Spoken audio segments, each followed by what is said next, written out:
శివుడు వాడిన త్రిశూలం ఇప్పటికీ భూమి మీదే ఉందని మీకు తెలుసా?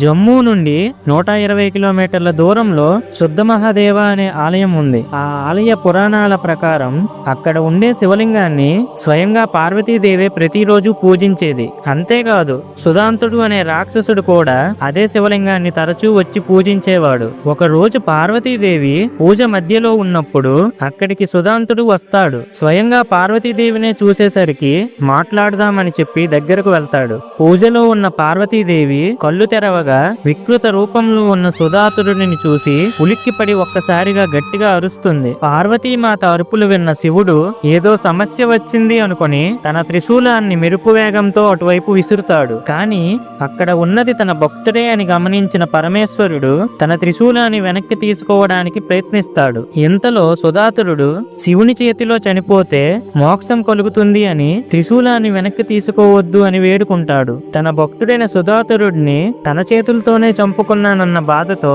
శివుడు ఆ త్రిశూలాన్ని 3 ముక్కలుగా విరిచి అక్కడే పడేస్తాడు. ఆ విరిగిన త్రిశూలం ముక్కలనే ఆ ఆలయంలో ప్రతిష్ఠించారు. ఫ్రెండ్స్, ఓం నమః శివాయ అని కామెంట్ చేయండి.